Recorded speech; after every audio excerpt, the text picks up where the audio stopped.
The church was silent except for the faint organ hum and the sniffles of mourners. I hadn't even made it past the entryway when my sister Stephanie leaned close, her lips barely moving. "You don't belong here." I froze, stunned by the venom in her voice. This was our mother's funeral, the woman who raised us both. But in Stephanie's eyes, I was nothing more than an intruder. The room spun slightly as I took in the crowd. Relatives I hadn't seen in years, neighbors whispering in pews, the pastor preparing his sermon at the altar. My daughter clutched my hand, confused by the tension radiating from my trembling frame.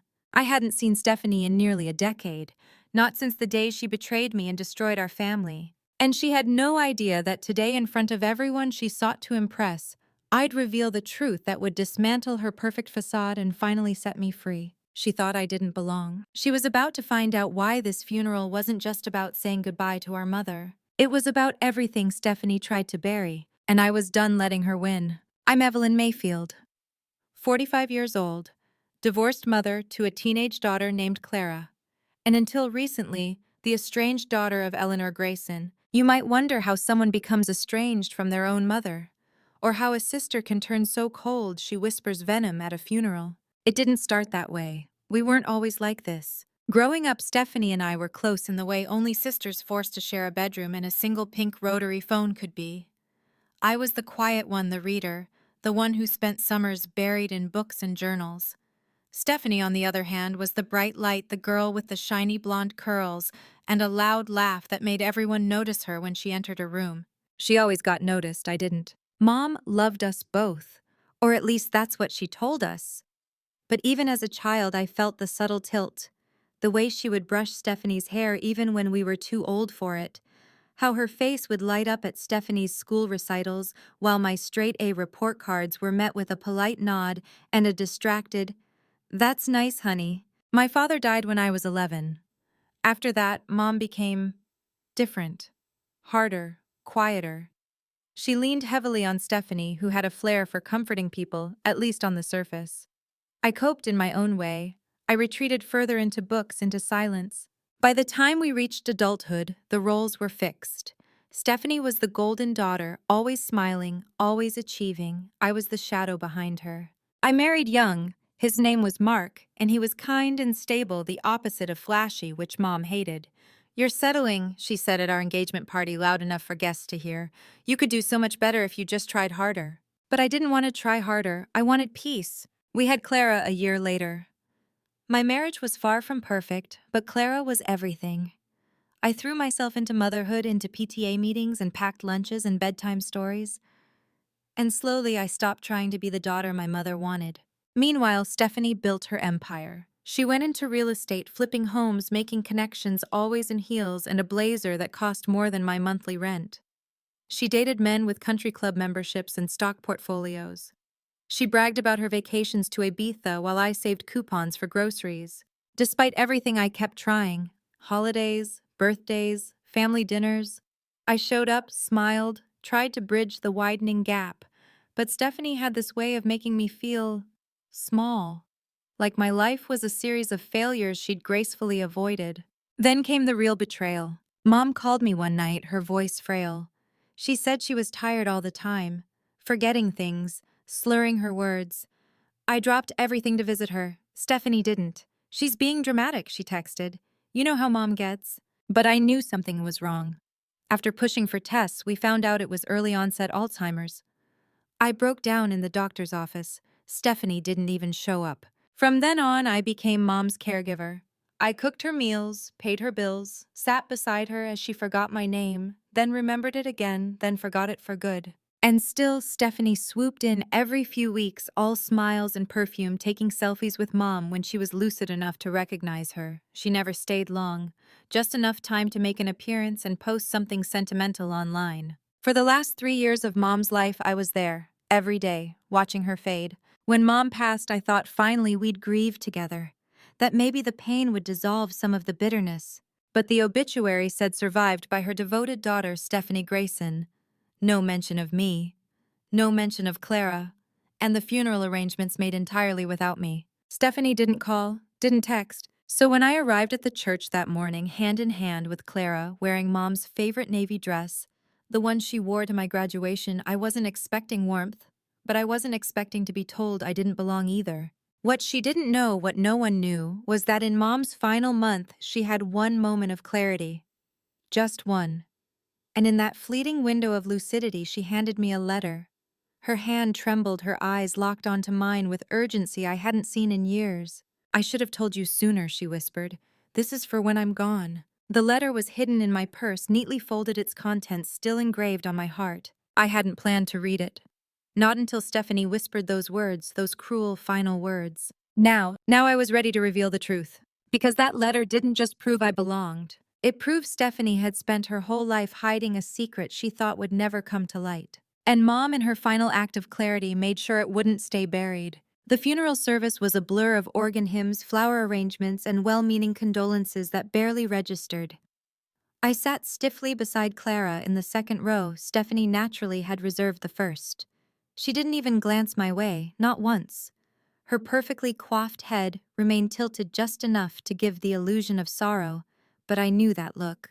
It wasn't grief, it was performance. The pastor spoke kindly of Mom. He said she was graceful, charitable, strong. Words that landed bitter in my mouth because they weren't wrong, but they weren't the full story. Stephanie dabbed at the corner of her eye with a lace handkerchief. I could almost hear her gears turning, what photo she'd post later, what caption she'd write. She had always curated her life like a showroom. Grief even had to be photogenic. But none of that hurt as much as the silence. No mention of me. No shared memories from childhood. No appreciation for the years I spent spoon-feeding Mom mashed potatoes when she forgot how to hold a fork. Stephanie erased me just like that, and she wasn't done. At the gravesite, after the final prayer, Stephanie came up behind me and said quietly, "You should have stayed away, Evelyn. This is my day." Her day, not Mom's, not Clara's, hers. I turned, breath caught between rage and disbelief, and saw it. The tiny, satisfied smile playing on her lips. It clicked, then the obituary, the seating, the eulogy. She'd planned this, controlled every detail. The guest list, the venue, even the floral arrangements were in Stephanie's company, colors cream and burgundy. Who color coordinates grief? I looked over at Clara, who was trying to make sense of it all. She clutched a small bouquet and stared at her aunt with wide, confused eyes. I couldn't let her grow up thinking this was normal, that power and manipulation and fake tears equaled family. So I spoke, loud enough for those nearby to hear. "Mom left me something, Stephanie." She stiffened. Just a blink, just enough for me to see I'd hit something. "She gave me a letter before she passed. Did you know that?" Stephanie's face didn't move, but the color drained from her cheeks. I stepped closer. "She said she regretted not telling the truth sooner. About you. About what you did." Murmurs rippled behind us. Heads turned. Stephanie's husband looked up from his phone, startled. Some of Mom's old friends leaned in, curious. "Stop," she hissed. "Not here." "Why not? You're the one who said I didn't belong." I pulled the letter from my purse, the envelope creased from too many nights of rereading. It still smelled faintly of lavender, the scent Mom always wore. Stephanie grabbed for it, too fast, too desperate, revealing more than she meant to. "Afraid of what it says?" I asked, holding it just out of reach. "You're unbelievable," she spat, but the smile was gone now. Her mask cracked. I could have read it then and there. I wanted to. Every word screamed to be heard, but I waited, not out of kindness but strategy, because I needed everyone to listen. Not just the people around the grave. I needed the whole room. Back at the reception hall, an upscale venue Stephanie had rented for the celebration of life, I watched her flit from table to table like a politician, laughing, gently touching arms, accepting praise. "Such a beautiful service, Stephanie. You've handled everything with such grace. She would have been so proud of you." I stayed back, sitting beside Clara, who was picking at her plate of catered salmon with more sadness than appetite. "She really said that to you?" she asked softly. "Aunt Stephanie, that you didn't belong?" I nodded, brushing a strand of hair behind her ear. "Yes, and she's wrong." "But why?" I paused. "Because how do you explain to a teenager that sometimes people aren't cruel by accident, they're strategic? Some people need to feel powerful. And the easiest way to do that is by making others feel small." Clara frowned. "Is that why she hated Dad?" That question hit harder than I expected. Mark, my ex, had always been polite but firm around Stephanie. He saw through her games. That's part of why she hated him. The other part? I wasn't sure. Not until I remembered something. A summer BBQ. Clara was 8. Stephanie had cornered Mark near the grill, laughing too loudly, touching his arm. I had chalked it up to flirtation. Stephanie flirted with everyone, my friends, my exes, even my boss once. But what if it wasn't just a game? What if that moment those years ago were part of something bigger? I reached into my purse again, opened the envelope, read the letter for the 10th, 20th, 100th time. And then I saw it, how I had missed it before, I don't know.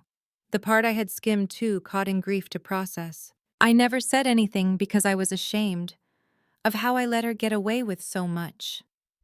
But I saw it, Evelyn. The night of your anniversary, Stephanie and Mark. The kiss.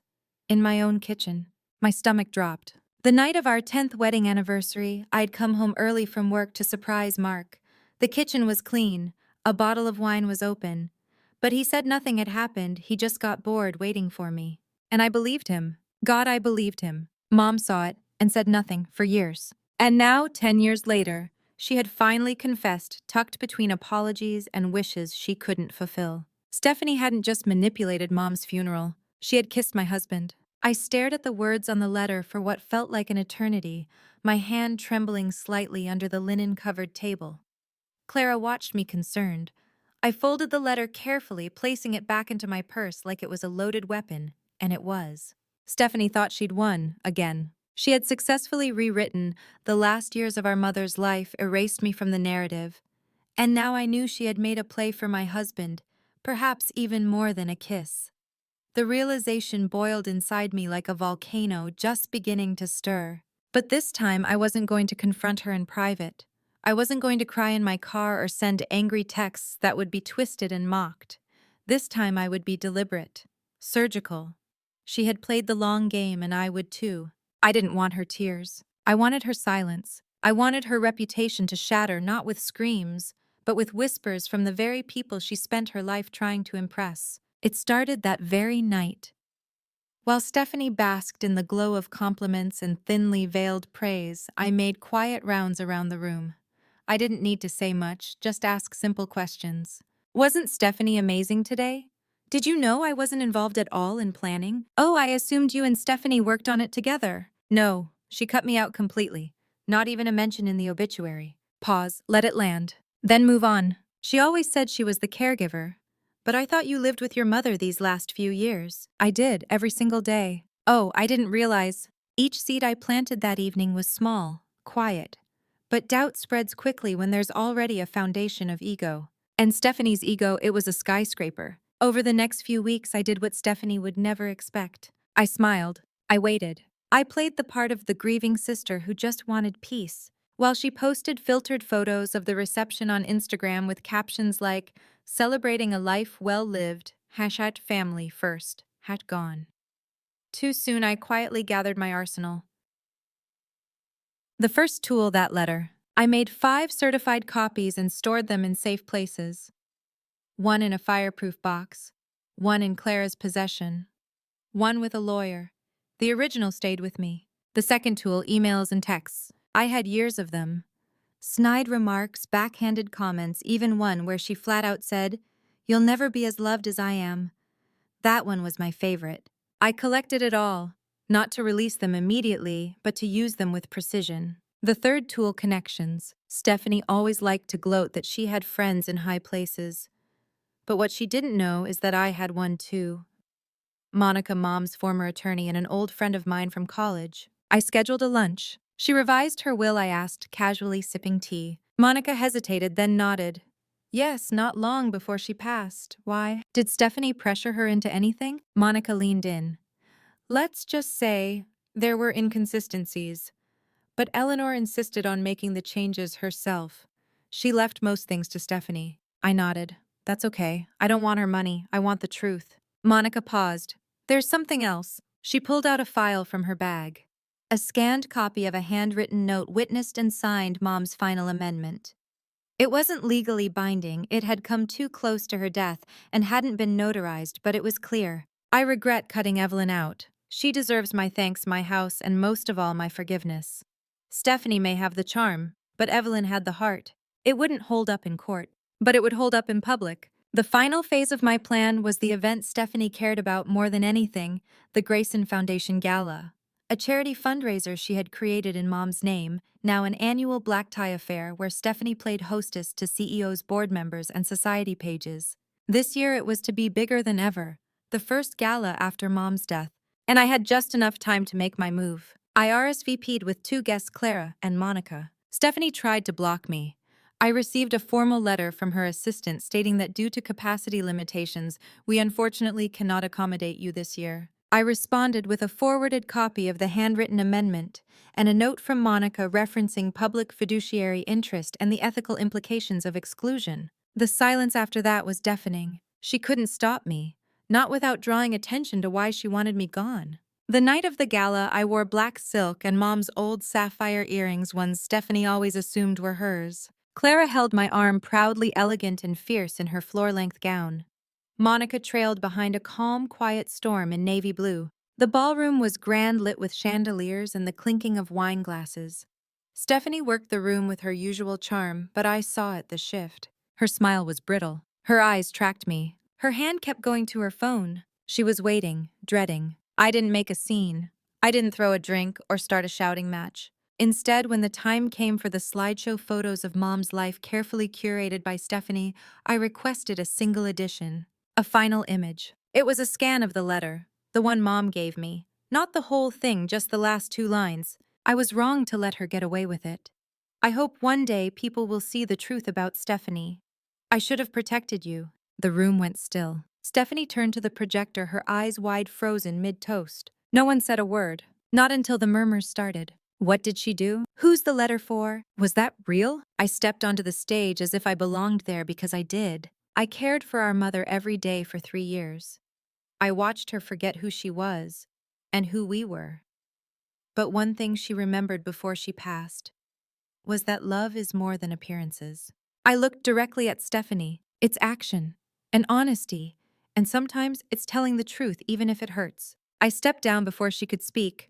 I didn't need to say more. The damage was done. The perfect mask Stephanie had worn for decades had begun to slip, and I didn't have to rip it off. She did it all on her own. The days following the gala were quiet, but not the comforting kind of quiet.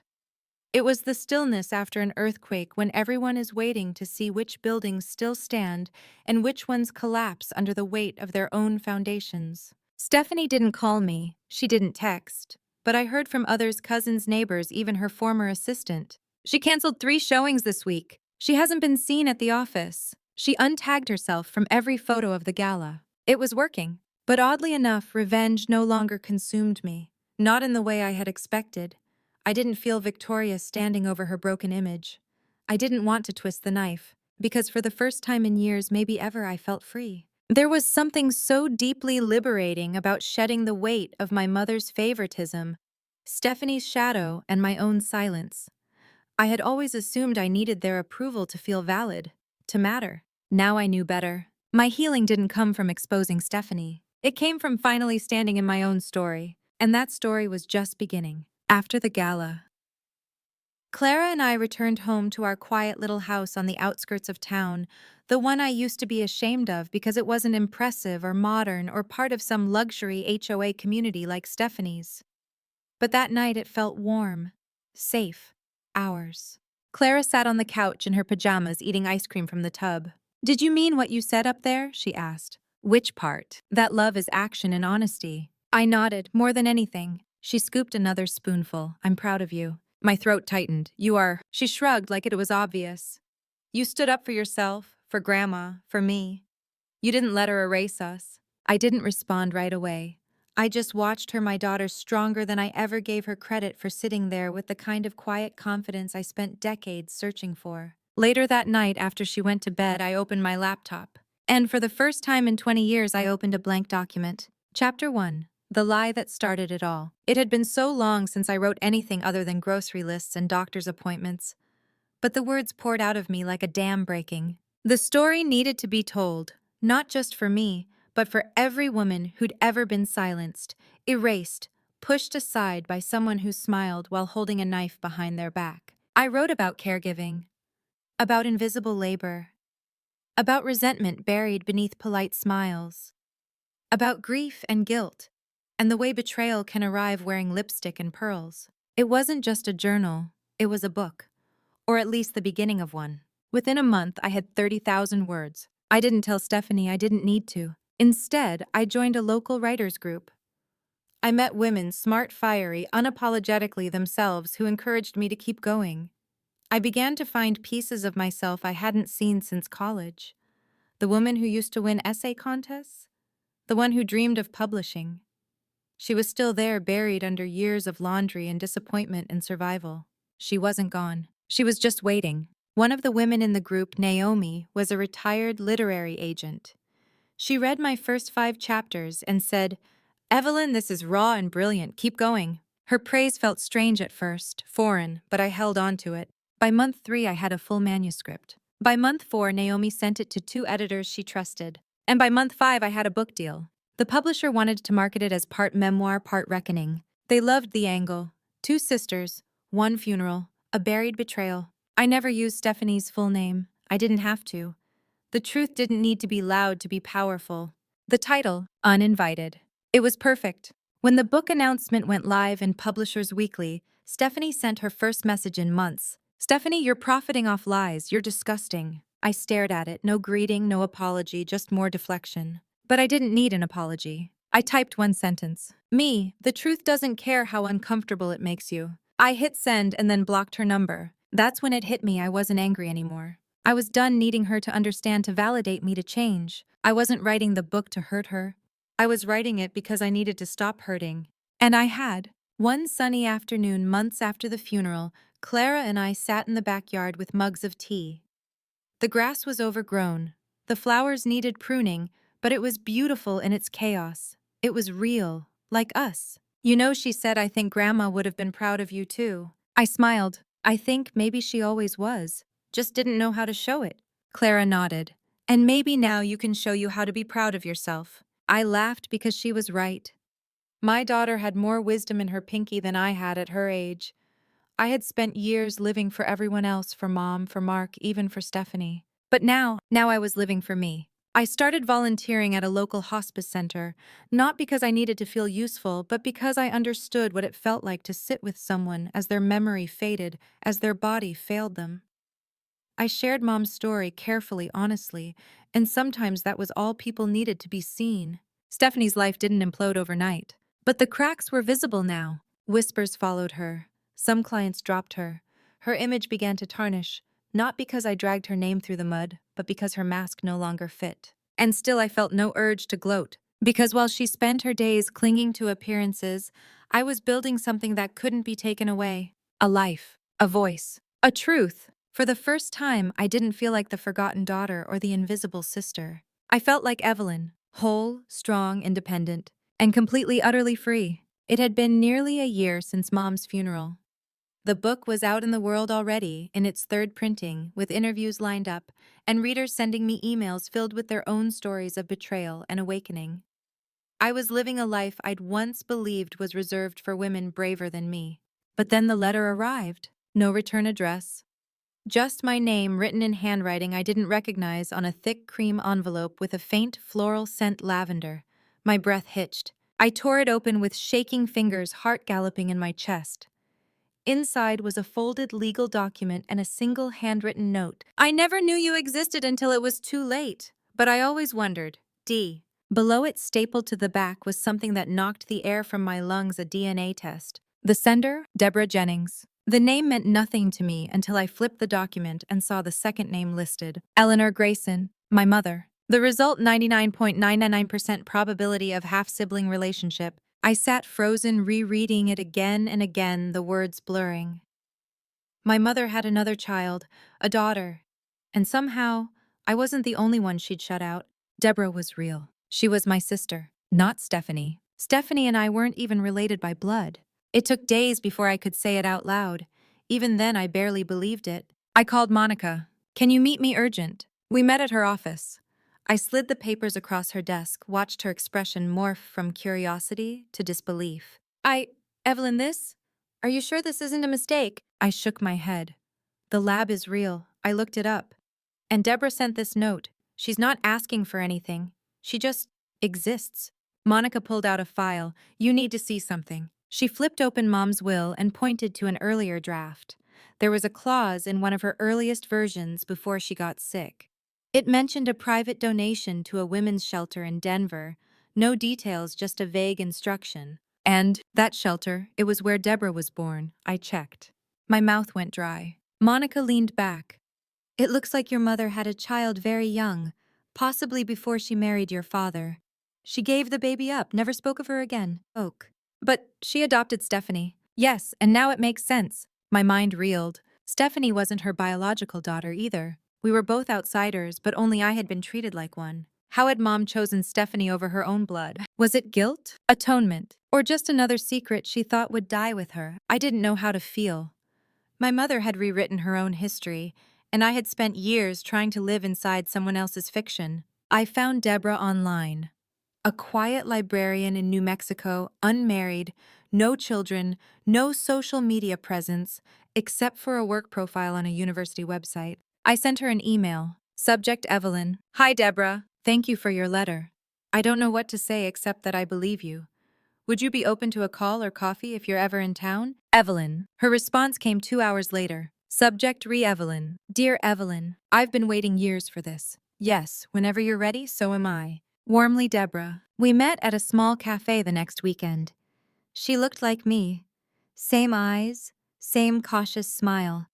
She held my hands across the table like we'd known each other forever. Why now, I asked her. She sipped her tea. My adoptive mother passed away last year. I always knew I was adopted, but I never pushed. Until recently. I requested records, found the name Eleanor Grayson. I started reading your book before I even knew we were connected. Then I saw the photo inside the back cover. You looked just like the woman in my file, and I knew. We sat there for hours, trading stories, patching together the missing threads of our shared past. Deborah had lived a quieter life. She never tried to find Eleanor, but she never stopped wondering. I told her everything, Stephanie, the funeral, the betrayal, the letter, the gala. Deborah listened quietly, then said something I'll never forget. Maybe she pushed you aside because you were too close. Too much of a reminder.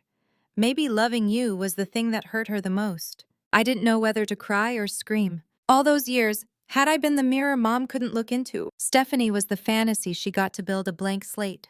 A doll she could polish and pose and parade. But I was real. Flesh and blood. A secret she couldn't escape. I walked away from that cafe with a sister, a real one. But also with a new understanding of my mother. She hadn't just been flawed. She had been deeply, painfully human. The next day I received another letter, this time from Stephanie. Evelyn. They told me. About the DNA. About Deborah. I guess I was never really her daughter. Maybe that's why I tried so hard to be. I hated you because she always seemed afraid of you. Now I know why. I don't expect forgiveness. But I do want to say, I'm sorry. I didn't write back. Not because I didn't believe her, but because I didn't need her words to feel whole anymore. Stephanie's reign over my life had ended not with a fight, but with a quiet understanding that we were both just girls who wanted to be chosen. Only one of us had been brave enough to stop needing it. Now when people ask what Uninvited is about, I tell them it's a story of grief and identity, and how the family you think you belong to may not be the one that belongs to you. And yet you can still find love, still find truth, still find home. Sometimes in unexpected places, sometimes in a stranger's letter,